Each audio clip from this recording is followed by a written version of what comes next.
I've had a few questions about last Monday's video, about how there are two of me in the video, so I thought maybe I would explain that real quick.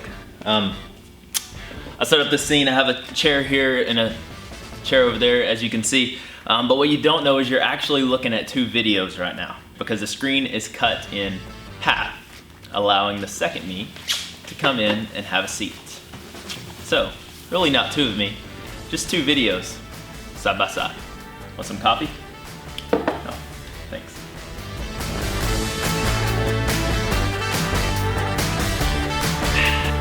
John chapter 17, verse 4, Jesus is now praying. He's in the garden, and he's praying for his apostles, and ultimately you'll find out as we study through this, he's praying for me and you. And this is what he says in verse 4. He says, I glorified you on earth, talking to his Father, having accomplished the work that you gave me to do. And so what we learn in this one verse is just this one simple truth, that you glorify God by accomplishing the will of God. You glorify God by accomplishing the will of God. One of my biggest fears is that I would get to the end of my life and realize I wasted it on frivolous living, that I wasted it on the pursuit of popularity or possessions or whatever it may be, that I would wasted my life, that I didn't live for the honor and the glory of God, that I didn't accomplish the will of God. That I want to, at the end of my life, echo what the Apostle Paul says whenever he says, I have fought the good fight, I have finished the race. That's the kind of life that I want to live. I want to be the person that God has called me to be and do the things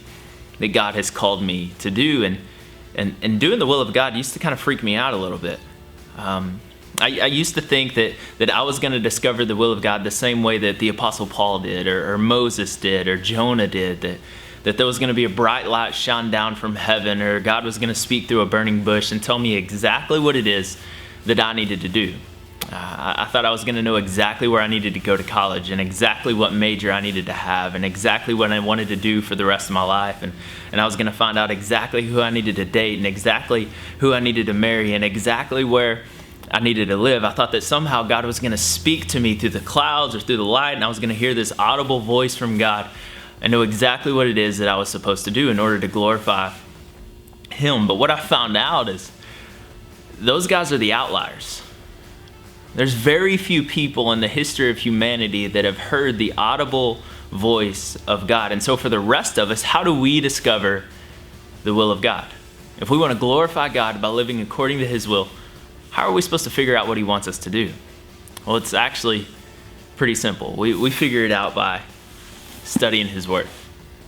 And as you study His Word, as you read through His Word, you're going to find out some things about the will of God.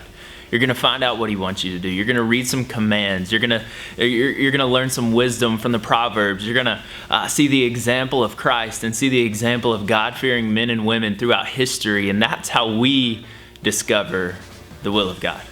It's not as hard as we think it is. It's actually pretty simple. Just open up the book and read what He's written for us. I hope you guys have a good day. I'll see you tomorrow. I probably won't actually see most of you, but I'll post another video tomorrow. He gets to do the Devo, and other me gets to clean up the mess.